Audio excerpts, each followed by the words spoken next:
What's up, guys? Welcome back to another episode of Coach's Corner. I am Dr. Joseph Munoz, and today I want to talk about taking your failures and using them as learning opportunities to succeed in the future.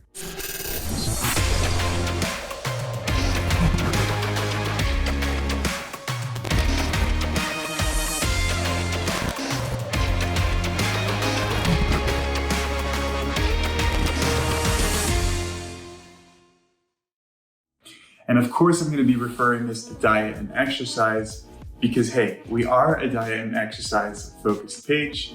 So at the end of the day, everything we talk about comes back to dieting and training. So what do I mean by taking your failures and learning from them? Let's say you've been dieting or training for quite some time. You have a particular goal in mind and you know the steps that you need to take to get to that goal. But one day or 1 week, something happens where you fall completely off track. Most people react by saying, it's okay, it's in the past, let's move forward and let's continue to make progress. Tomorrow's a new day. And I think that's a perfectly fine mindset to have because we do have to move forward, we do have to make progress, and tomorrow is a new day. However, it misses the opportunity for learning, in my opinion. So rather than just completely ignoring the situation, I think it's important to reflect on the situation, identify why those behaviors occurred so that we can avoid them moving forward.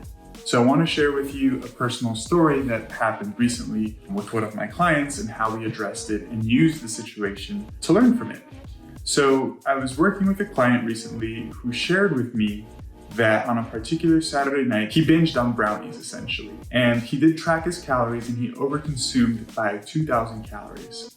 So he ate 2,000 additional calories worth of brownies on top of what his normal caloric intake should have been. I feel like most people in that situation would probably feel bad about themselves, feel guilty about their actions and say, you know what, tomorrow I'm all in 100%, it's not gonna happen again. And what happens typically, maybe not tomorrow, but sometime down the line, the situation occurs again, the behavior occurs again.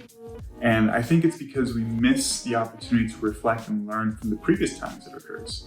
So although I did assure him that it's okay, we are moving forward, tomorrow's a new day, we'll continue to make progress, I also urged him to write down and then reflect why he believes that situation occurred, right? Because the day before that, he didn't binge on brownies. The day after that, he didn't binge on brownies. In fact, he hasn't binged on brownies in the past 4 or 5 weeks we've been working together. So what was specific to that situation that caused that behavior to occur?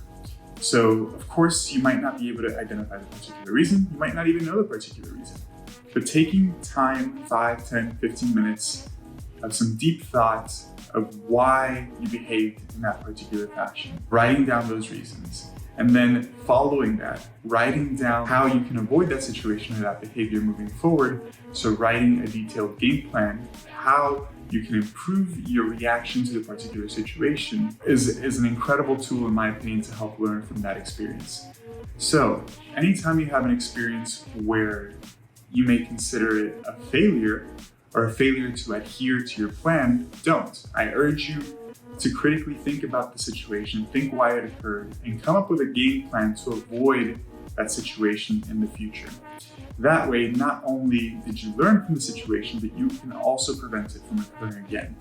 If we completely ignore these situations and just say, it's okay, tomorrow's a new day, we're gonna move forward, you may be successful for some time, but it's likely that situation will occur again if you don't address the root cause.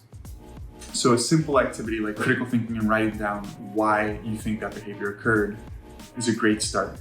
Following that, put together a game plan on how you can avoid that behavior in that situation in the future. Alrighty guys, hope you learned something today. I hope you were able to take home a nice little message, and we'll catch you next time on Coach's Corner. See ya.